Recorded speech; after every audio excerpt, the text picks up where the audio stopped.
안녕하세요.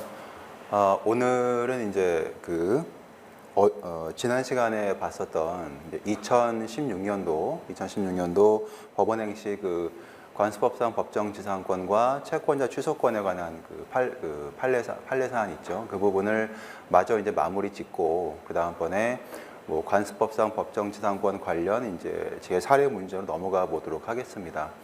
이 문제가 워낙에 크고 복잡하기 때문에 뒤에 법정지상권 문제는 굉장히 간단하거든요. 그래서 이 부분을 이제 잘 끝내고 그 다음에 이제 다음 진도를 나가도록 하겠습니다. 이제 물권법 사례가 이제 지금부터 시작해서 아마 세 타임 이내에 다 끝나고 채권법으로 들어갈 것 같습니다. 그래서 이제 오늘 강의를 끝내면 거의 절반이 지나가는데요. 그래서 이제 페이지상으로는 절반이 안 되겠지만 민촉 물권이 일단 지나가고 오히려 이제 물권법이 저는 개인적으로 물권법이 좀 더 어려운 것 같더라고요. 저 개인적인 느낌인데 채권법은 사례가 많아도 워낙 공통적인 어떤 쟁점들도 많고 딱 어떠한 딱 정해진 틀 하에 좀 빨리 넘어갈 수 있는 부분이 있기 때문에 이제 거기에 맞게 감안해서 진행을 하도록 하겠습니다. 자, 지난 시간에 이제 교재로는 166페이지죠. 저희가 거기를 이제 하고 있었는데 아직은 이제 그 사례를 들어가기 전에 이 사례의 모태가 되었던 2012-73158 판례, 그 판례 사안 자체를 저희가 봤습니다. 사실관계와 그다음에 그 소송의 경과는 저희가 좀 이제 정리는 해드렸지만 직접 같이 보지는 않았고요. 그다음에 이제 그 사실관계를 표로 한번 정리를 해봤죠. 그래서 그다음에 이제 대법원 판결 요지를 보면서 저희가 미리 이제 좀 예행 연습을 했습니다. 그러면 저희가 한번 166페이지를 한번 사례를 읽어 보시고요. 그 다음에 이제 분석에 들어가 보도록 하겠습니다. 자, 사실관계를 보시면 X1 토지와 X2 토지에 관해서 2004년도 5월 15일 날 감명의로 소유권 이전 등기가 맞춰져 있었고요. 그 위에 Y 건물이 있는데 Y 건물도 역시 감명의의 소유권 보존 등기 맞춰져 있고 그 Y 건물이 양 토지에 걸쳐서 서 있습니다. 그러니까 이 당시에는 X1, X2 토지와 Y 건물인가요? 네, Y 건물은 전부 다 갑소유죠. 갑소유입니다. 그 다음에 쭉 나오는데 이 사실관계가 시간순으로 되어 있지가 않습니다. 그래서 한번 시간순으로 다시 한번 재구성해서 보도록 할게요. 그래서 가장 이제 먼저 있었던 사건이 뭐냐면 맨 마지막 세 번째 동그라미 있죠.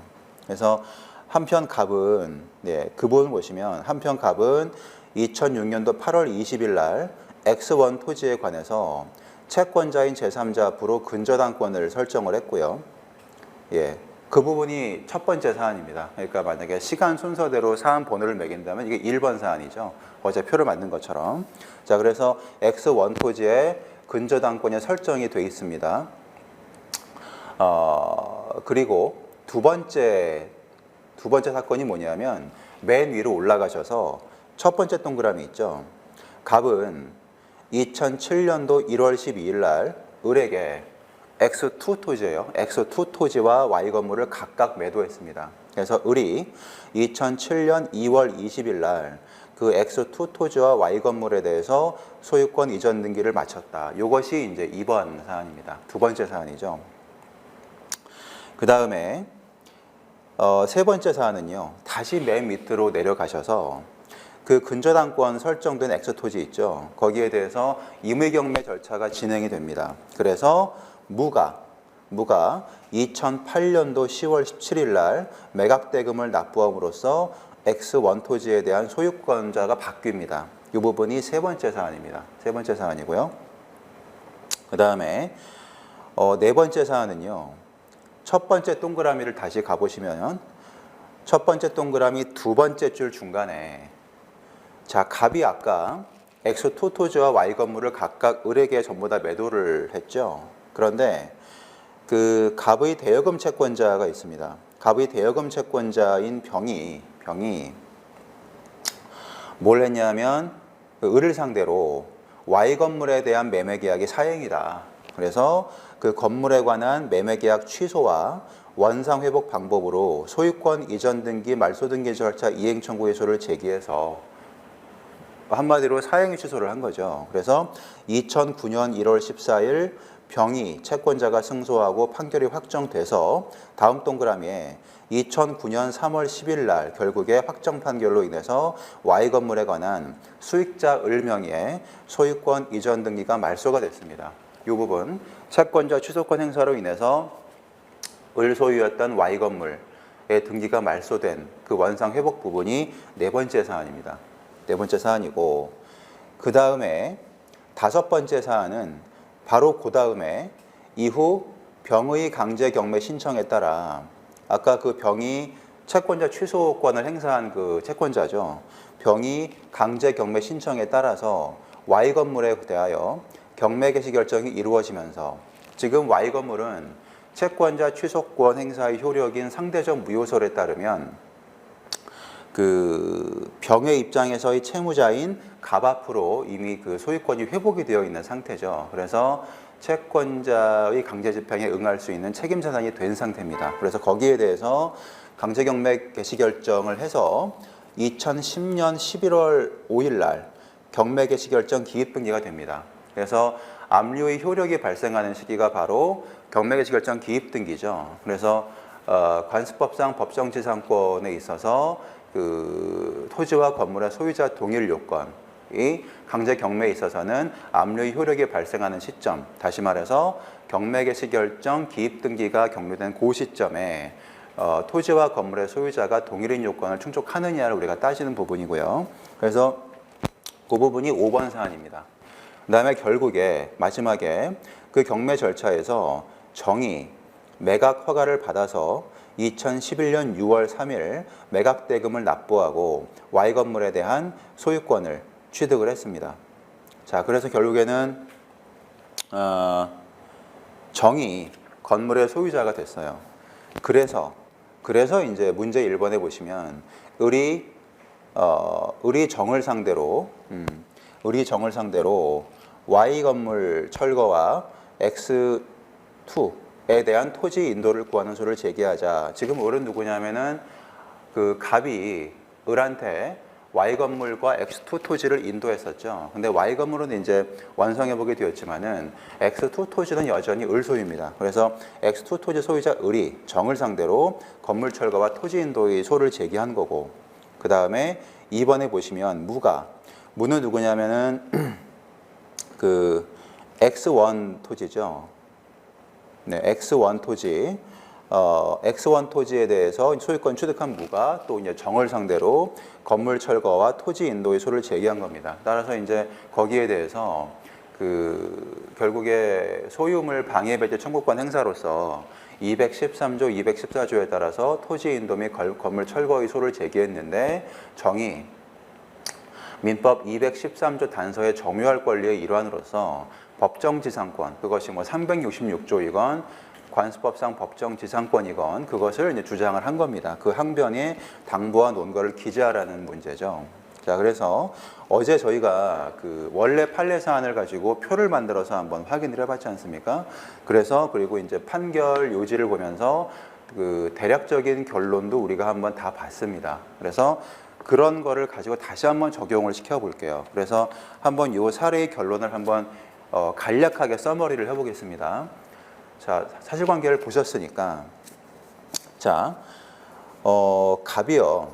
자, 그래서 이제 그 사실관계와 결론을 믹스해서 한번 말씀을 드려볼게요. 자, 갑이 자기의 그 X1 토지와 X2 토지 양쪽 일부에 Y 건물을 신축해서 소유하고 있었죠. 그럼 여기 건물이 Y 건물 맞죠? 건물인데, X1 토지에 대해서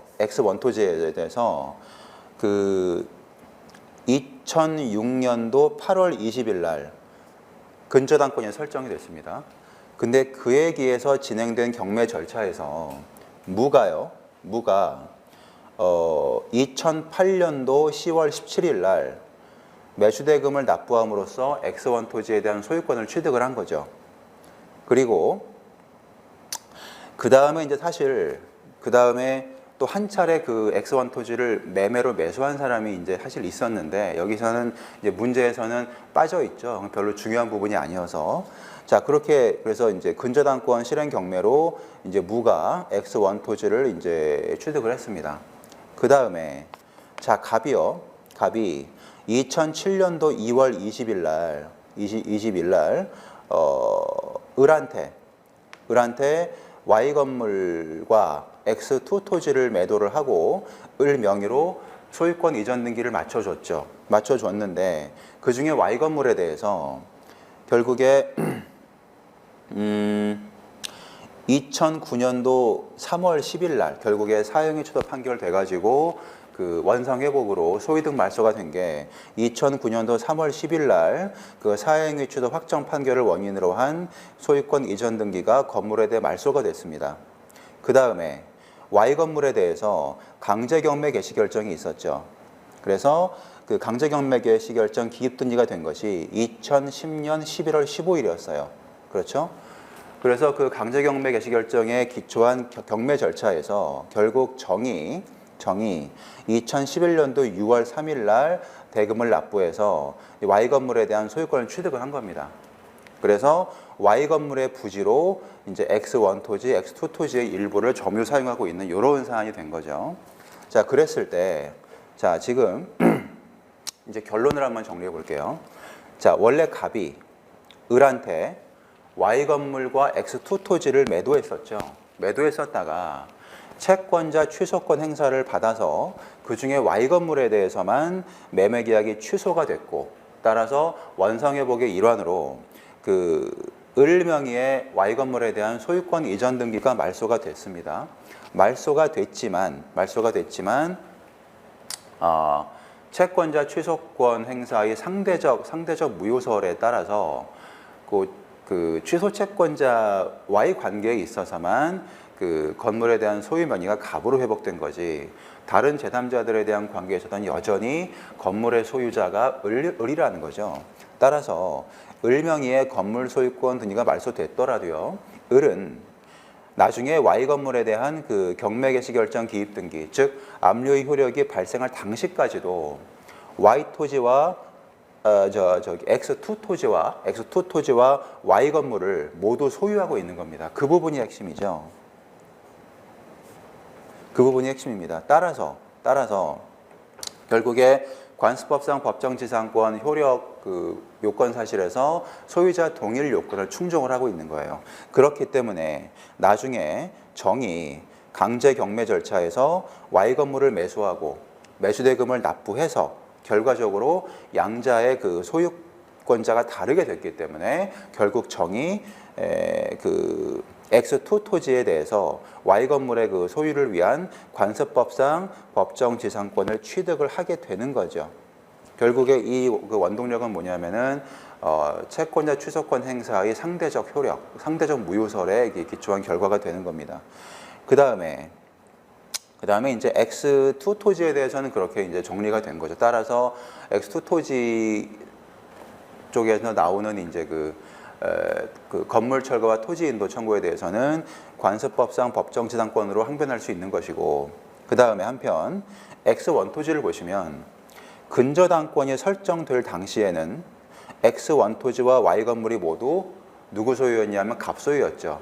따라서 366조의 그 법정지상권 같은 경우에도 그 저당권 설정 당시에 토지와 건물 소유자 동일 요건을 충족을 하고 있었네요. 자, 이런 상황에서 근저당권에 기한 임의경매 절차에서 무가 X1 토지를 매수하고 매수대금을 납부했죠. 그럼으로써 X1 토지와 Y 건물의 양자의 소유자가 다르게 되었기 때문에 매수대금 납부 당시에 Y 건물의 소유자는 누구였죠? 을이었죠. 따라서 을은 X1 토지에 대해서 366조의 법정지상권을 취득을 하게 된 겁니다. 그렇죠? 그런데 그 366조의 법정지상권이 어떻게 됐냐면 나중에 그 채권자 취소권 행사 있죠.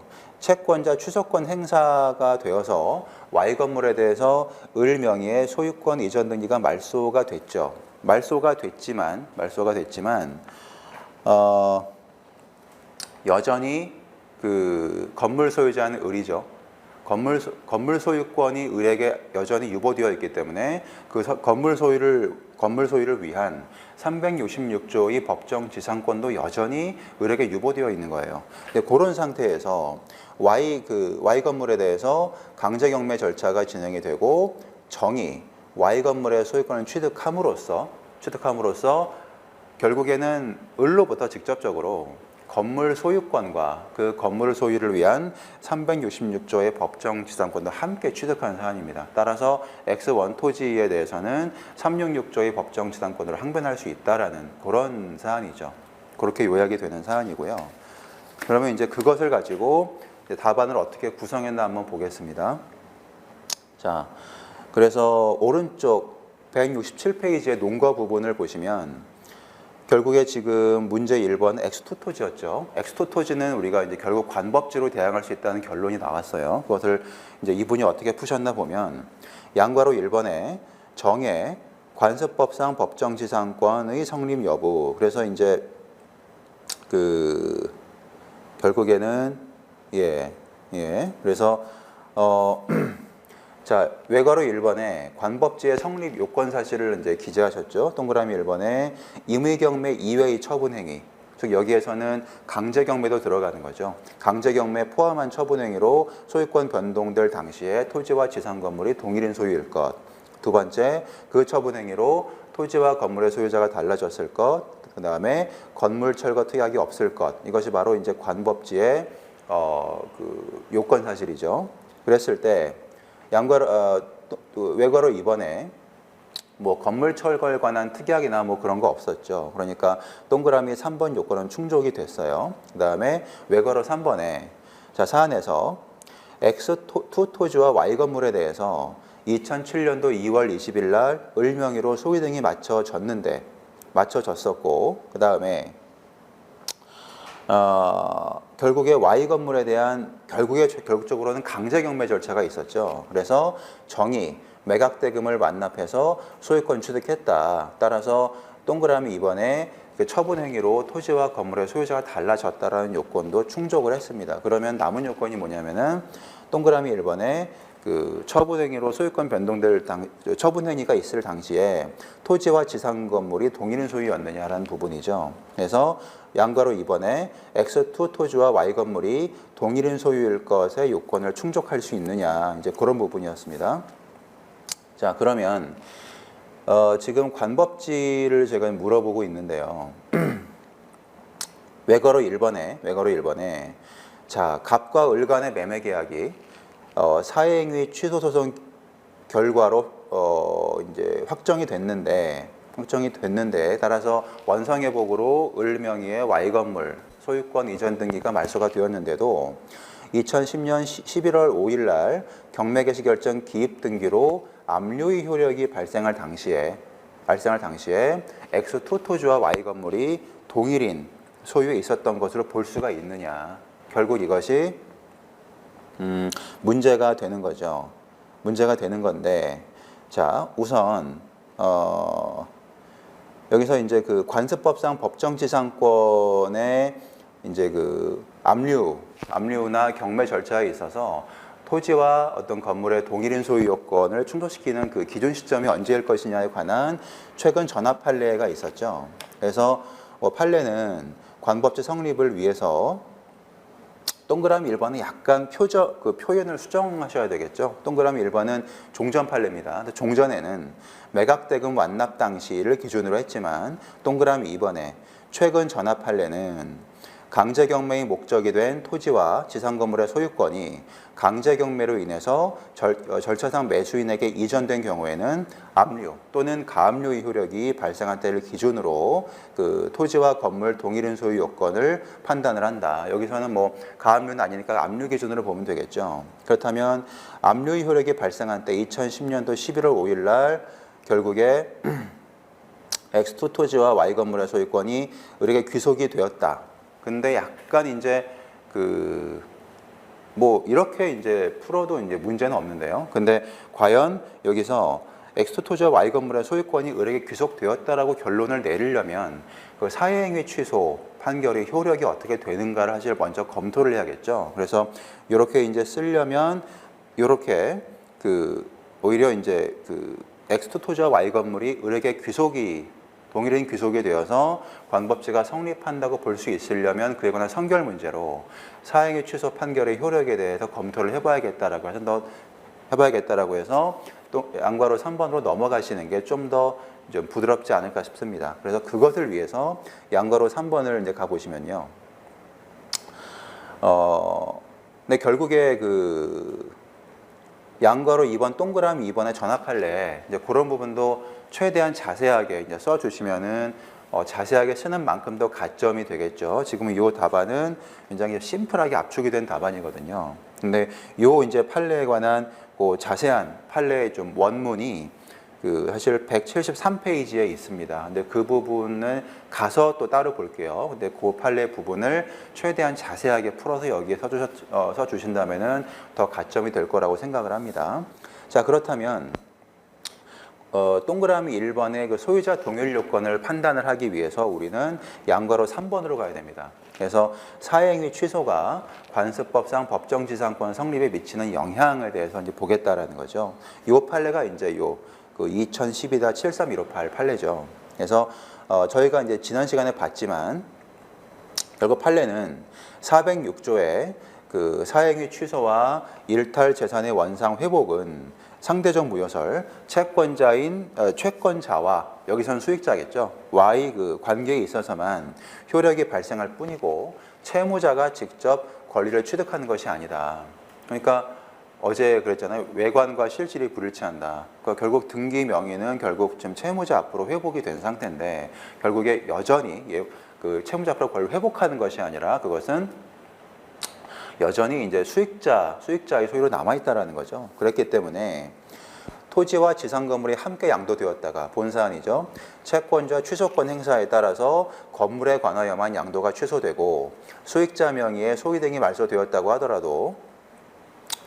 하더라도 이것은 관습상 법정지상권의 성립 요건인 동일인의 소유에 속하고 있었던 토지와 지상 건물이 매매 등으로 소유자가 다르게 된 경우에 해당한다고 할 수 없다. 따라서 원상회복으로 둘 다 이제 Y 건물과 X2 토지가 을 소유였는데 사행위 취소로 을 건물의 어떤 원상회복이 이루어진다고 해서 바로 그것이 우리 관법지에서 그 동일인 소유였다가 매매 등으로 소유자가 다르게 된 경우는 아니라는 거죠. 왜냐하면 여전히 사행위 취소가 되었어도 여전히 계속 토지와 건물은 동일인 소유를 유지를 하고 있는 겁니다.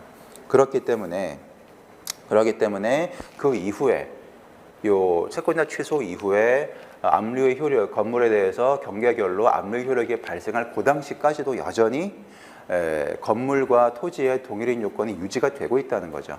그렇기 때문에 따라서 외과로 2번에서 매매계약이 사행위로 취소가 되었어도 그 효력은 채권자 병과 수익자 을 간에만 존재할 뿐 채무자인 갑이 직접 그 권리를 취득하는 것이 아니기 때문에 계속 이제 X 토지와 Y 건물은 압류의 효력이 발생할 당시까지도 여전히 까지도 이제 여전히 을이 이제 보유하고 있는 거죠. 따라서 사행의 취소가 되었어도 결국적으로 강제경매 절차에서 절차상 매수인 정이 결국적으로 X2 토지에 대한 관법지를 취득하게 되었다라는 부분입니다. 그래서 이제 이 부분과 관련해서 아까 요거는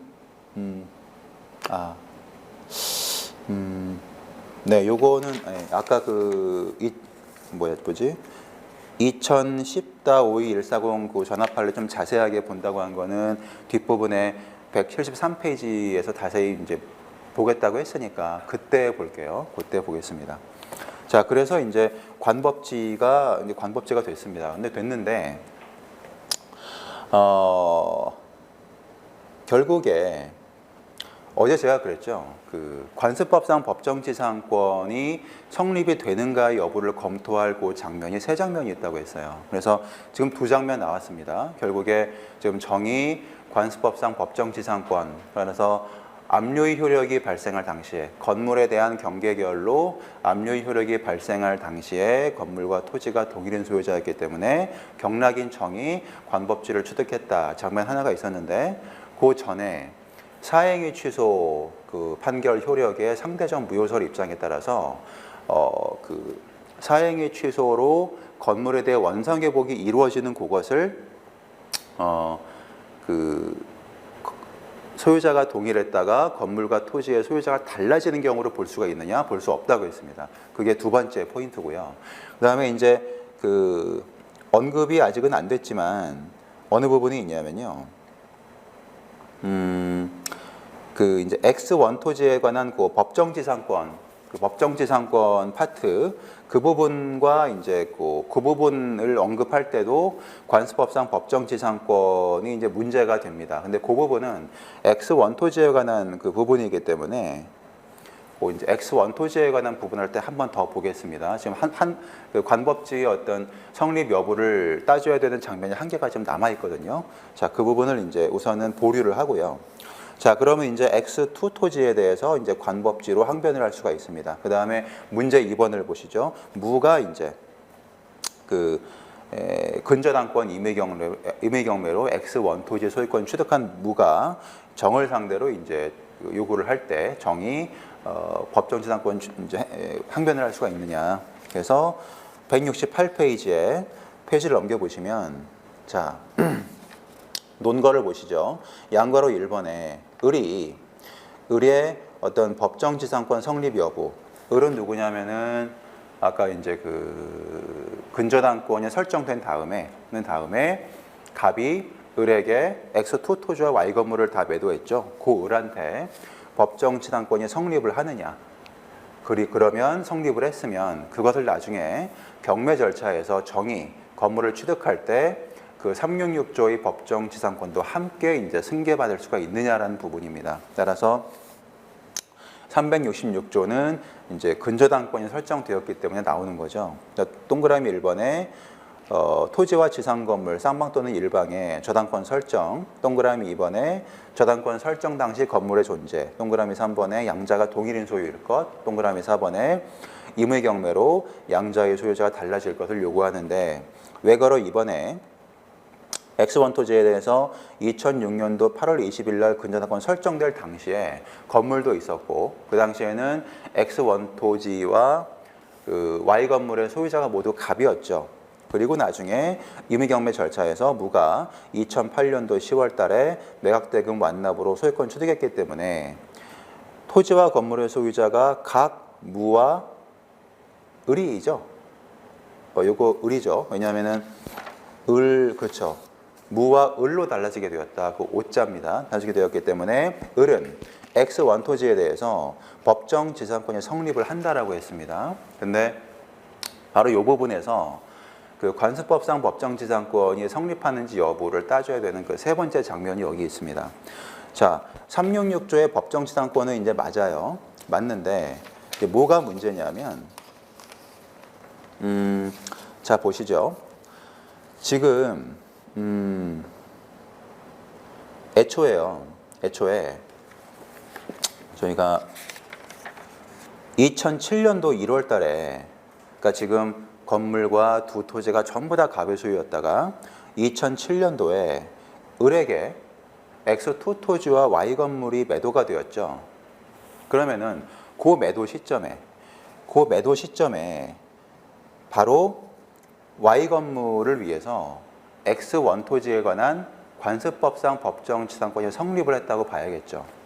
왜냐하면 동일인 소유에 속하고 있던 토지와 지상 건물이 즉 X1 토지와 Y 건물이 매매 등으로 인해서 소유자가 달라지게 되었죠. 그렇죠?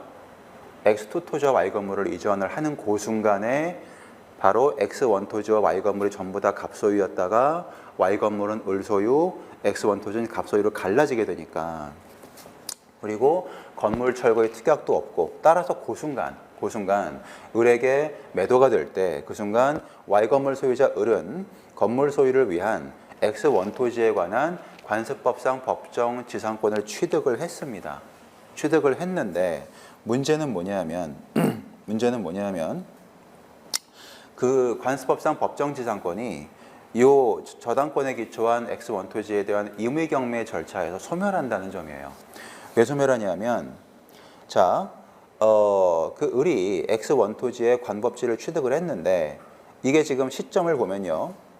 근저당권 X1 토지에 관한 근저당권 설정은 2006년도 8월 20일 날 있었고, 그 다음에 Y 건물이 매도가 되어서 관법지가 성립한 건 2007년이죠. 따라서 이 관법지의 취득이 이 근저당권 설정 후에 성립을 했죠. 그죠? 자, 그러면은 저희가 가지고 계신 법전으로 한번 민사집행법을 좀 보도록 하겠습니다. 자, 민사집행법 268조를 좀 보시죠. 이 부분은 좀 숨어 있는 논점인데 이 부분까지 이제 기입을 한다면은 이제 굉장히 좋은 플러스가 될 것 같습니다. 그래서 268조 민지법 268조를 보시면 부동산을 목적으로 하는 담보권 실행을 위한 경매 절차, 즉 근저당권에 기한 임의경매 절차에서는 79조 내지 162조의 규정을 준용한다고 했습니다. 그러면은 어디로 가시냐면 91조로 가세요. 91조는 바로 이제 강제경매입니다. 그러니까 임의경매 파트에서 강제경매의 준용을 강제경매의 어떤 규정을 대거 준용을 하거든요. 그래서 91조에 보시면 인수주의와 잉여주의의 선택 등이라는 제목 하에 사망을 보세요. 지상권, 지역권, 전세권 및 등기된 임차권은 저당권, 압류채권, 가압류채권에 대항할 수 없는 경우에는 매각으로 소멸한다고 했죠. 여기에 지상권 들어가 있죠. 자, 관습법상 법정지상권도 지상권이죠. 그런데 이 관법지의 취득이 아까 근저당권 설정 이후에 이제 성립이 된 거죠. 따라서 이 관법지는 91조 3항에 따르면 근저당권 실행을 위한 경매로 소멸을 하겠죠. 그죠? 따라서 그 X1 토지에 대해서는 결국 그 관법지가 있었다가 근저당권 실행 경매로 민지법 91조 3항의 적용으로 관법지가 소멸하고 그 대신 366조의 법정지상권만 남는 겁니다. 그래서 이제 이 부분이 바로 이제 그 부분이죠. 요 숨겨진 논점이지만 한번 볼 필요가 있고요. 그 다시 이제 168조에 오시면 결국에 양과로 1번에 을이 법정지상권 성립을 했습니다. 자, 그러면 그것이 양과로 2번에 과연 그 법정지상권을 건물의 그 최종적인 경락인인 정이 이제 승계 취득할 수 있느냐 부분인데, 외과로 1번에 을이, 자, 문제가 뭐냐면 을이 법정지상권을 취득했습니다. 근데 아까 또 그 사행위 취소 또 나오는 거죠. 사행위 취소 판결에 따라서 수익자 을의 소유권 이전이가 말소가 됐지 않느냐. 근데 다시 한번 반복됩니다. 그 상대적 무효설에 따라서 사행위 취소라는 것은 채권자와 수익자 을에 관한 관계에서만 효력이 발생하는 것일 뿐, 그 채무자 갑이 직접 권리를 취득하는 것이 아니죠. 따라서 Y 건물의 소유권은 여전히 을에게 유보되어 있고, 따라서 그 건물의 소유를 위한 법정지상권은 여전히 을에게 유보되어 있습니다. 그런 상황에서 결국에 강제경매 그 압류 효력이 발생한 다음에 결국 을로부터 그대로 정은 강제경매에 따라서 건물을 취득하는 것이기 때문에 187조에 따라서 법정지상권도 그대로 승계 취득하는 것이죠. 그래서 외과로 4번에 자, 판례에 의하면 건물 소유를 위하여 법정지상권 취득한 사람으로부터 경매에 따라서 소유권 이전받은 매수인은 뭐 특별한 사정이 없는 한 건물이 매수 취득과 함께 지상권도 당연히 취득한다라고, 여기까지는 기존의 법리입니다. 기존의 법리인데, 이러한 법리는 사행위의 수익자가 건물 소유자로서 법정지상권을 취득한 후 채무자와 수익자 간 건물 양도에 관한 채권자 취소권 행사에 따라서 수익자 명의의 소유 등이 말소된 다음에 경매 절차에서 건물이 매각되는 경우에도 동일하다라는 거죠. 그래서 결국적으로 정은 등기 없이도 을의 법정지상권을 당연히 승계 취득하게 되었다라는 그런 사안입니다. 그래서 그 다음에 결국에 또 이제 여기서는 또 어떤 문제가 있냐면요. 그러면요. 네, 뭐 이 정도로 대충 된 것 같습니다. 그런데 결국에는 여기서 이제 항변할 수 있느냐라는 것을 물어봤지만 결국에 뭐 이 소송에서도 이제 어떤 특별한 논란이 되지 않고 확정되었던 쟁점 중에 하나는 결국에 임대료 그 건물을 소유하고 있는 건물 소유자 지금 정에 대해서 임대료 상당의 부당이득 내지 지료의 지급을 청구할 수 있겠죠. 왜냐하면은 법정 지상권자라도 대주 소유자에게 지료 지급 의무가 있으니까요. 근데 그 부분도 이제 부가적으로 이제 써 주신다면은 더 가점이 될 것 같습니다. 그래서 요 정도로 이제 요 2016년 법행 문제에 대한 정리를 한번 마무리 짓도록 하고요. 지난 시간에 말씀드린 것처럼 이 부분에 관한 그 평석 논문 관련된 자료를 수험에 맞게 조금 정리하고 있거든요. 근데 그 부분이 정리가 되는 대로 홈페이지에 올려놓도록 하겠습니다. 어제 저희가 같이 본 표와 함께 본 원 판결의 그 소송 경과 대법원 판결 그 부분과 함께 결합을 해서 전체 내용을 완성을 지은 다음에 홈페이지에 이제 올려놓을 테니까요.